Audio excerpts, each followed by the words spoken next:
Eu sempre gostei de trabalhar à noite. Menos trânsito, menos gente, mais silêncio. Como segurança noturno em um prédio comercial no centro de São Paulo, eu achava que tinha visto de tudo. Executivo bêbado esquecendo o laptop, funcionário dormindo na copa, casal usando escada de emergência como motel improvisado. Mas nada me preparou para o que encontrei no 11º andar do edifício Aurora. No turno em que o elevador começou a parar em um andar que oficialmente não existia mais.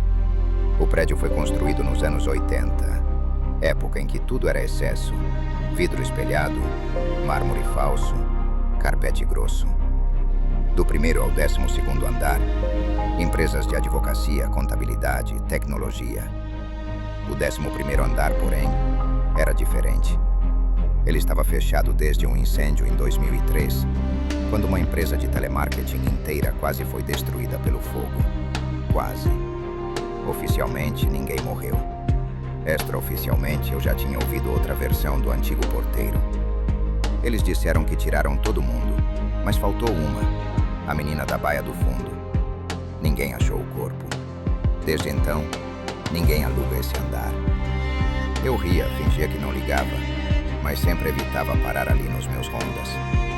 Naquela noite de sexta-feira, o prédio estava quase vazio. Eram 2h40 da manhã. Eu estava na guarita tomando café requentado, quando o painel do sistema de elevadores apitou. O elevador social 2, que estava parado no térreo, começou a subir sozinho. Sem cartão, sem chamada registrada. Pisquei. Achei que era falha no sistema. Ele parou no 7º, depois no 9º, depois, lentamente, no 11º.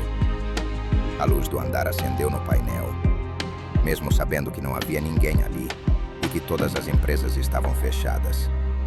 Peguei o rádio. Alguém chamou o elevador? Perguntei, sabendo a resposta. Silêncio. Os 2 vigias externos confirmaram que os andares estavam escuros, sem movimento.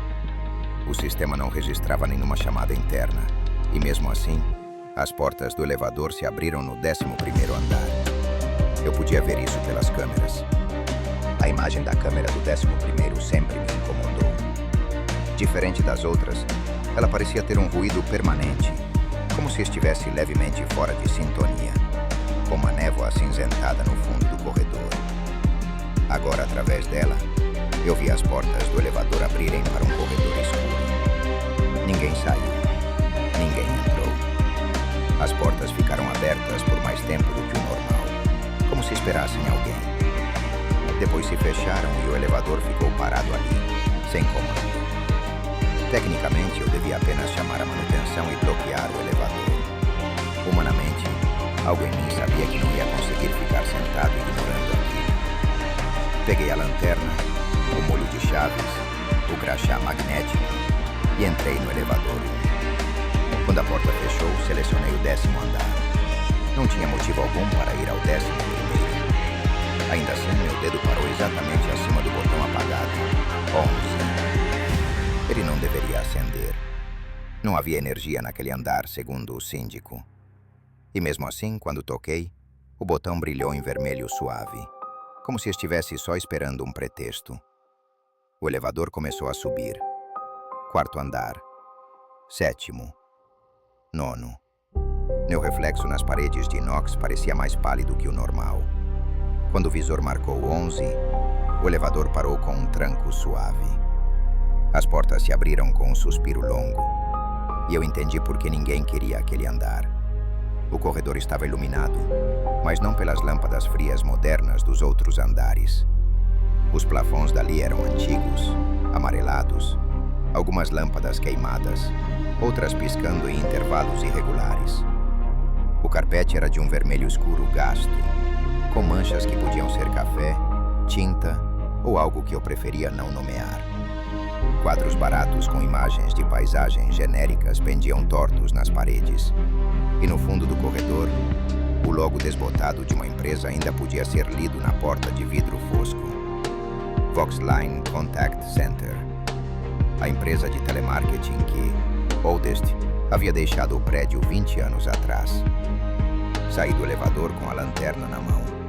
Apesar das luzes estarem acesas, o ar ali era diferente.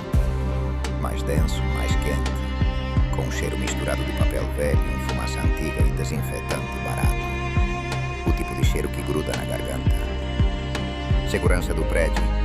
Anunciei em voz alta, mais para mim do que para qualquer outra coisa. Só verificando uma anomalia no sistema. Nada respondeu além do zumbido distante das lâmpadas. Quando cheguei na porta de vidro da Voxline, notei algo que me fez parar. Havia um crachá pendurado no puxador, como se alguém o tivesse deixado ali poucas horas antes. Peguei. Estava desbotado, o plástico gasto, mas ainda era possível ler o nome. Patrícia Gomes, operadora 37. A foto mostrava uma garota de uns 20 e poucos anos, sorriso cansado, cabelo preso em rabo de cavalo. Senti um frio inexplicável nas costas. Patrícia. O antigo porteiro mencionou esse nome quando contou a história da que ficou. Usei a chave mestra para destrancar a porta. Ela rangeu, protestando por ser forçada a se mexer depois de tantos anos. A sala da antiga central de telemarketing era um congelamento no tempo. Fileiras de mesas com computadores antigos de tubo, headsets pendurados, canecas com logotipo da empresa, blocos de papel com scripts de atendimento. Uma das paredes ainda tinha colado um cartaz motivacional. Você não vende produtos, você vende soluções. Coberto de poeira. Dei alguns passos lá dentro e o ar pareceu ficar mais pesado. Sem vento, sem janelas abertas, mas folhas de papel em cima de uma mesa próxima se mexeram como se alguém tivesse acabado de passar a mão sobre elas. No fundo da sala, uma única tela de computador estava ligada. Fosforescente, verde, como os monitores antigos dos anos 90. Mas não havia computador algum ali quando olhei melhor. Era só a tela, apoiada sobre uma mesa vazia, com um headset ao lado. A tela exibia um texto em letras monocromáticas. Chamada entrante, fila, cobrança. O telefone de mesa ao lado da tela tocou. Um toque agudo, irritante, em eco na sala vazia. Eu não devia atender. Tudo em mim dizia isso. Mas minha mão se moveu quase sozinha. Como se quisesse provar que era só um resquício elétrico, um mau contato antigo. Segurança do edifício Aurora, boa noite. Falei, tentando manter a voz firme. Por alguns segundos só ouvi chiado. Então uma voz feminina, jovem, rouca de tanto falar, surgiu do outro lado, com aquela entonação mecânica que todo operador de telemarketing aprende. Boa noite, senhor. Meu nome é Patrícia. Estou falando da Voxline. Esta ligação está sendo gravada para sua segurança e qualidade de atendimento. Meu coração congelou. A voz vinha de um lugar que não era exatamente a linha telefônica, nem exatamente a sala. Era como se estivesse dentro da minha cabeça e ao meu redor ao mesmo tempo. Senhor, o senhor ainda está na linha? Ela repetiu num tom automático, mas havia uma nota de desespero por baixo. Patrícia? Arrisquei. Uma pausa. O script foi quebrado. A respiração do outro lado ficou mais pesada. O senhor me conhece? Ela perguntou, e agora não havia mais nada de robótico. Era uma garota assustada, confusa, perdida. Eu trabalho aqui.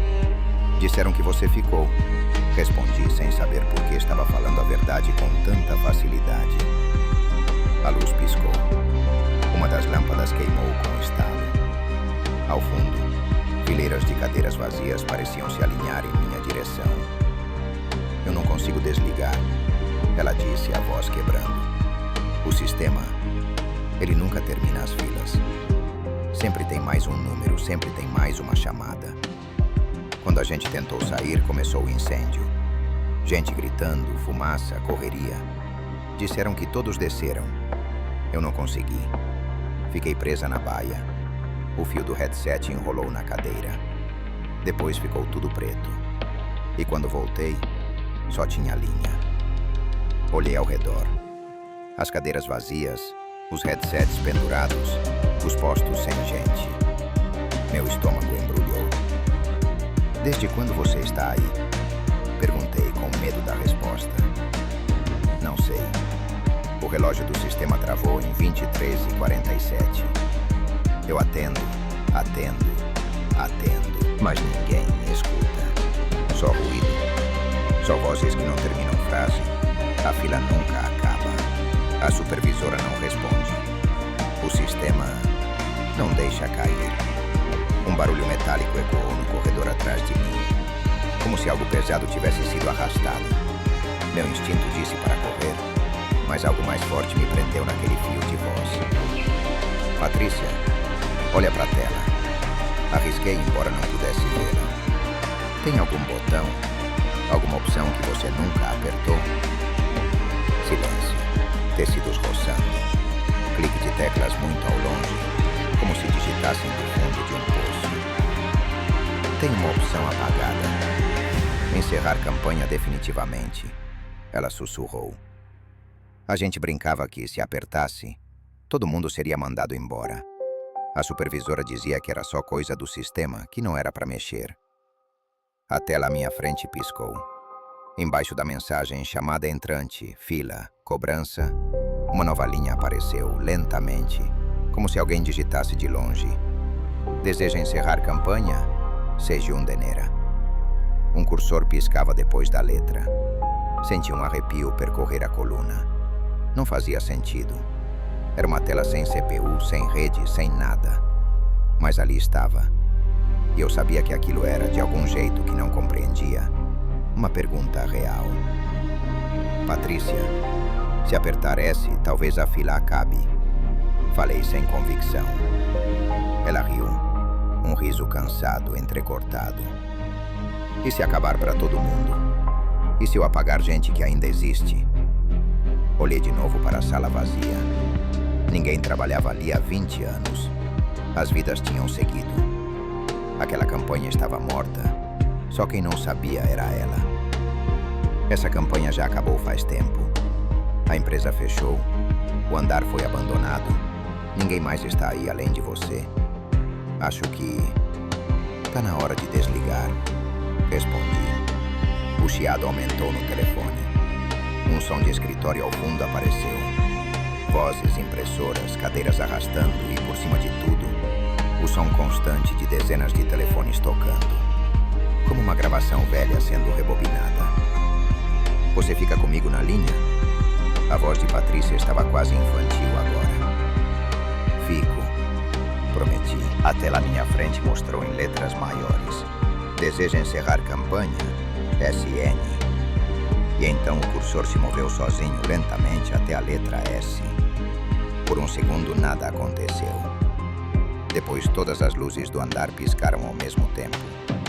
O som de dezenas de telefones tocando preencheu a sala, ecoando das baias vazias, um coro de chamadas perdidas.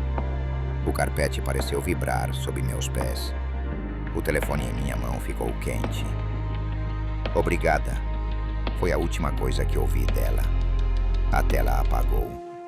Todas as luzes do 11º andar se apagaram junto, me jogando em escuridão total por alguns segundos, até que o sistema de emergência acendeu uma luz fraca perto do elevador. O telefone ficou completamente mudo.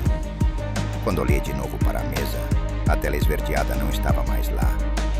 No lugar, apenas uma marca retangular de poeira mais clara, indicando onde algo havia estado por muito tempo. Voltei ao elevador tateando, coração disparado, sem olhar para trás.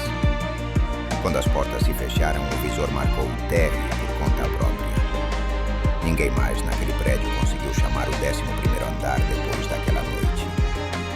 No painel, o botão simplesmente não acendia, como se ali nunca tivesse existido um andar. Relatei no livro de ocorrências falha de energia no 11º, andar isolado para manutenção. O síndico gostou da desculpa. Menos gente perguntando sobre o andar que dá trabalho. Hoje ainda trabalho no edifício Aurora. Às vezes de madrugada, quando passo pela guarita mais silenciosa, ouço um telefone tocando ao longe, com aquele som agudo típico de centrais antigas. Os outros seguranças não percebem. Acham que é minha imaginação. Talvez seja. Talvez seja só memória grudada nas paredes.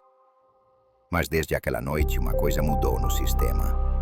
Uma das linhas VoIP do prédio, a que ninguém no TI consegue remover, aparece sempre com uma etiqueta estranha no painel de controle. Campanha encerrada. Operadora 37, offline.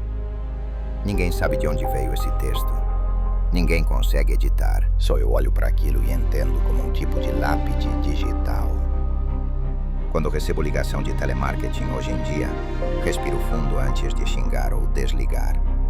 Penso em gente presa horas a fio, repetindo scripts que odeiam, falando com pessoas que não querem ouvir.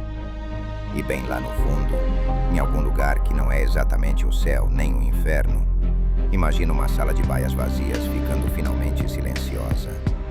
Uma operadora que, depois de milhares de tentativas, finalmente conseguiu ouvir do outro lado da linha alguém dizendo: "Pode desligar, já chega por..."